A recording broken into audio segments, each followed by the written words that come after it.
নমস্কাৰ মৰমৰ ছাত্ৰ-ছাত্ৰীসকল সকলোকে স্বাগতম জনাইছো আসাম ষ্টাডি ইনফো ইউটিউব চেনেলটোলৈ তো ছাত্ৰ-ছাত্ৰীসকল যোনসকল ছাত্ৰ-ছাত্ৰী এবাৰ 2025 বৰ্ষত মেট্ৰিক পৰীক্ষা দিছা তেওঁলোকৰ মাজলৈ আজি এইটো ভিডিও লৈ আহিছো তেওঁলোকৰ বাবে আজিৰ ভিডিওটো অত্যন্ত গুৰুত্বপূৰ্ণ হ'ব কিয়নো আজি মই তোমালোকৰ অতিকৈ ডাঙৰ এটা তোমালোকৰ কোৱেশ্চন গ্ৰেছ মাৰ্কৰ ওপৰত আজি মই ভিডিওটো বনাইছো ঠিক আছে তো তোমালোকৰ অলৰেডি গুটেখিনি সাবজেক্ট তোমালোকৰ ক্লিয়াৰ হৈ গৈছে আৰু এটা দুটা সাবজেক্ট আছে তোমালোকৰ পৰীক্ষা হ'বলে তোমালোকৰ প্ৰথম দিনাখনি ইংলিশ আছিল তাৰ পাছত তোমালোকৰ হিন্দী পাৰ হৈ গ'ল এতিয়া বৰ্তমান 1 তাৰিখে আৰু তোমালোকৰ 3 তাৰিখে আছে ইলেক্টিভৰ সাবজেক্ট ঠিক আছে তো তোমালোকৰ প্ৰায়খিনি এক্সাম ক্লিয়াৰ হৈ যাৰ হিন্দী আছিল তেওঁলোকৰ পৰীক্ষাসমূহ ক্লিয়াৰ হৈ গৈছে আৰু যাৰ আছে তোমালোকে এক্সামটো ভালকে দিবা মই আশা কৰো তোমালোকৰ গুটেখিনি এক্সামে ভাল হৈছে ভালদৰে গৈছে আৰু তোমালোকৰ আজি মনত এটাই কোৱেশ্চন তোমালোকৰ গ্ৰেছ মাৰ্ক তোমালোকৰ এবাৰ 2025 বৰ্ষত কিমান দিয়া হ'ব তো সবিশেষ তোমালোকৰ এটো ভিডিওৰ মাধ্যমে মই লাইভ প্ৰুফ দেখাম তোমালোকৰ গ্ৰেছ মাৰ্ক কোনটো সাবজেক্টত কিমান নম্বৰ কৰি তোমালোকৰ গ্ৰেছ মাৰ্ক দিয়া হয়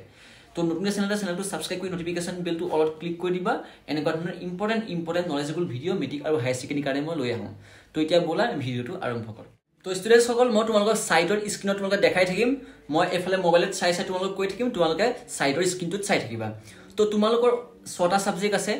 English Assamese maths general science Hindi আৰু সোশিয়াল সায়েন্স ঠিক আছে তো তোমালোকৰ প্ৰথমটো কোৱেশ্চন মই ক্লিয়াৰ কৰিব বিচাৰিছো তোমালোকে কোৱা যে তোমালোকৰ গুটেইটা সাবজেক্টৰ তোমালোকৰ গ্ৰেছ মাৰ্ক দিয়া হয়নে তোমালোকে বহুতে জানা যে ইংলিশ আসামিজত গ্ৰেছ মাৰ্কটো দিয়া হয় কিন্তু বাকিখিনি সাবজেক্ট যি আছে maths general science Hindi social science আছে তো সেইগিটা সাবজেক্টত তোমালোকৰ গ্ৰেছ মাৰ্কটো দিয়া হয়নে নহয় তো তোমালোকক মই জনাই দিও তোমালোকক গুটে 6টা সাবজেক্টতে তোমালোকক গ্ৰেছ মাৰ্কটো দিয়া হয় আৰু কিমানকে দিয়া হয় তোমালোকক সেপাৰেটলি মই তোমালোকক বুজাম তোমালোকে স্ক্ৰিনত দেখিবা তোমালোকৰ যোৱাবাৰ এজন ছাত্ৰৰ তোমালোকে দেখিছা মই তোমাক ধুনিয়াকৈ দেখাই দিছো যোৱাবাৰ এজন ছাত্ৰৰ এফালে চাবা তাই মাৰ্কশিটখন দেখাইছো তেওঁ ইংলিশত ফেল কৰিছে তেওঁ পাইছে 20 নম্বৰ বাকি কিটা সাবজেক্টত তেওঁ 57 47 এনেকুৱা ধৰণৰ নম্বৰ পাইছে আৰু তেওঁ ইংলিশত পাইছে 20 নম্বৰ তো 20 নম্বৰ পালেটো আমাৰ ফেল হয় 30 নম্বৰ পাবই লাগে পাস কৰিবৰ কাৰণে কিন্তু তেওঁ কৰিছে পাস তয় তেওঁ সেকেন্ড ডিভিজন হৈ উত্তীৰ্ণ হৈছে কিন্তু কেনেকৈ তো তোমালোকক জনাইতো তোমাৰ এজন ছাত্ৰক ইংলিশত 10 নম্বৰ গ্ৰেছ মাৰ্ক দিয়া হৈছে তো তোমালোকে বুজি পালা ইংলিশত তোমালোকৰ হাইষ্ট 10 নম্বৰ গ্ৰেছ মাৰ্ক দিয়া হয় কিন্তু সকলোকে নিদিয়ে তো তোমালোকৰ যোনজন ছাত্ৰয়ে বাকিটা এক্সামত ভালদৰে মাৰ্কসটো গেইন কৰে যেনেদৰে এজন ছাত্ৰই 57 47 বাকিটা সাবজেক্টত পাইছে সেইকাৰণে তেওঁ 10 নম্বৰটা লগাই দিছে ঠিক আছে তোমালোকৰ এটো ডাউট ক্লিয়াৰ হৈ গৈছে তো এটা কথা তেওঁ যদি বাকিটা ইংলিশ সোশিয়াল সায়েন্স বাকিটা সাবজেক্টত যদি যেনে 30 32 31 পালে হেতেন তেতিয়া তেওঁ ইংলিশত কিন্তু পাস কৰাই নিদিয়ে তেওঁ ডাইৰেক্ট ফেল কৰাই দিব তেওঁ কাৰণ বাকিটা সাবজেক্টত তেওঁ ইমপ্ৰেছনটো বেয়া একেবাৰে বেয়া সেইকাৰণে তেওঁ ফেল কৰাই দিলে হেতেন কিন্তু বাকিটা সাবজেক্টত ইমপ্ৰেছনটো ভাল সেইকাৰণে তেওঁ পাস কৰাই দিছে 10 নম্বৰ ধুনিয়াকৈ লগাই দিছে তাৰ পাছতে আহিলে তোমালোকৰ আন এখন মই মাৰ্কশিট দেখাব বিচাৰিছো এইজন ছাত্ৰৰ তোমালোকৰ ইংলিশতো তেওঁ ফেল আৰু আসামিছতো ফেল আসামিছত পাইছে 28 আৰু ইংলিশত পাইছে 21 অৰ্থাৎ তেওঁ পাস কৰাই দিয়া হৈছে 3rd ডিভিজনত তেওঁ ইংলিশত 9 নম্বৰ গ্ৰেছ মাৰ্ক দিয়া হৈছে আৰু আসামিছত 2 নম্বৰ গ্ৰেছ মাৰ্ক দিছে তোমালোকে এটা কথা বুজি পালা তোমালোকৰ এটা পৰীক্ষাতে তোমালোকৰ দুটা সাবজেক্টটো গ্ৰেছ মাৰ্ক দিয়া হয় একেলগতে দুটা সাবজেক্টটো একেলগে গ্ৰেছ মাৰ্ক দিয়া হয় এইখন মাৰ্কশিট তোমালোকে দেখি গম পালা ঠিক আছে এটো ডাউট তোমালোকে ক্লিয়াৰ তাৰ পাছতে তোমালোকৰ এজনক সেম টু সেম তেওঁ বাকিটা সাবজেক্টত অলপ ভাল মাৰ্ক পাইছে কাৰণ তেওঁ ভালদৰে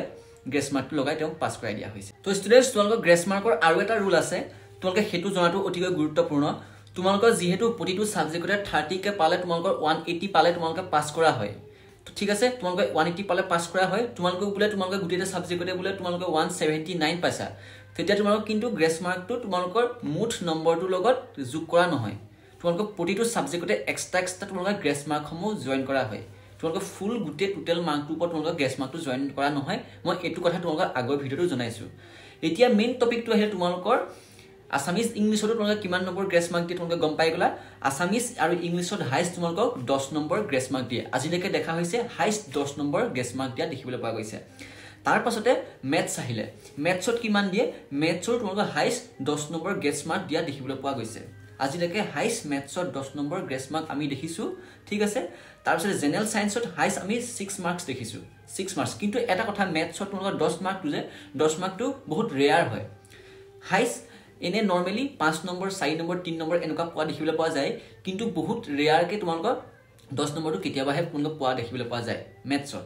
তাৰ পিছত জেনাৰেল সায়েন্সত 6 হাইষ্ট মাৰ্ক 6 টো তোমালোকৰ হাইষ্ট গ্ৰেছ মাৰ্ক দিয়া হয় হিন্দীত তোমালোকৰ ইলেক্টিভ সাবজেক্টটো 5 6 3 4 এনেকুৱা ধৰণৰ দিয়া হয় আমি হাইষ্ট 6 নম্বৰ দেখিবলৈ পোৱা গৈছে বেছিও দিব পাৰে কিন্তু আজিলৈকে মোৰ চকুত পৰা নাই তাৰ পাছত তোমালোকৰ সোশ্যাল সায়েন্সৰো সেম হয় সোশ্যাল সায়েন্সৰ তোমালোকে 3 4 5 এনেকুৱা 6 লৈকে হাইষ্ট দেখিবলৈ পোৱা গৈছে 5 6 লৈকে হাইষ্ট সোশ্যাল সায়েন্সৰ দেখিবলৈ পোৱা গৈছে ঠিক আছে তো এয়া হৈছে মেট্ৰিকৰ তোমালোকৰ গ্ৰেছ মাৰ্কৰ ওপৰত আজি এটো তোমালোকৰ কনফিউজনটো ক্লিয়াৰ তো ইংলিশত হাইষ্ট 10 মাৰ্কস আসামিছত 10 মাৰ্কস ম্যাথছত 10 মাৰ্কস দেখিবলৈ পোৱা গৈছে জেনাৰেল সায়েন্সত 6 তাৰ পিছতে হিন্দীত 6 তাৰ পিছতে সোশ্যাল সায়েন্সত 5 ৰ পৰা 6 ভিতৰত তোমালোকে দেখিবলৈ পোৱা যায় কিন্তু তোমালোকৰ এখিনি হাইষ্ট বুলি কৈছো মই ম্যাক্সিমাম কিন্তু মিনিমাম তোমালোকৰ নহয় আৰু এটা কথা গ্ৰেছ মাৰ্ক পাবলৈ হলে তোমালোকে ভাল গ্ৰেছ মাৰ্ক পাবলৈ হলে তোমালোকে বাকিটা সাবজেক্টৰ অলপ ভাল নম্বৰ পাব লাগিব কিন্তু তোমালোকে বাকিটা সাবজেক্টটো বোলে 30 পইচা 31 পইচা 32 পইচা তেতিয়াও যদি তোমালোকে গ্ৰেছ মাৰ্ক যদি পাস কৰাই দিয়া হ'ব তেনেহলে তোমালোকে ফেল বস্তু নাথাকিলেই হেতেন তো ফেল বস্তু তোমালোকে থাকে হেতু কাৰণে গ্ৰেছ মাৰ্ক তোমালোকে পাবলৈ হলে বাকিটা সাবজেক্টত তোমালোকে ভালদৰে অলপ নাম্বাৰটো বঢ়াব লাগিব 4টা বা 3টা সাবজেক্টত ভাল নম্বৰ উঠলৈ তোমালোকে ভাল নম্বৰ ললে বাকিটা সাবজেক্টত তোমালোকে কমিলে গ্ৰেছ মাৰ্ক দি তোমালোকে পাস কৰাই দিয়া হয় আৰু যোনসকলে ফেল কৰিব ধৰিছে তেওঁলোককে পাস কৰাই দিয়া হয় কিন্তু তেওঁলোকক গ্ৰেছ মাৰ্ক দি পাস কৰাই দিয়া হয় ঠিক আছে এটু তোমাৰ কোৱেশ্চনটো ক্লিয়াৰ তো তোমাক হেতুৱে কলো মই তোমাক বাকিটা সাবজেক্টত ভাল হলিও তেতিয়া তোমাক গ্ৰেছ মাৰ্কটো দিব তো আজিলে ভিডিওটি মানে তোমাক নিশ্চয়কৈ ভিডিওটো শেয়াৰ কৰি দিবা নিজৰ বন্ধু বান্ধৱী হলে আজিলে ভিডিওটি মানে তোমালোকে যিমান পাৰা এটু কনফিউজন তোমাক ক্লিয়াৰ কৰি লোৱা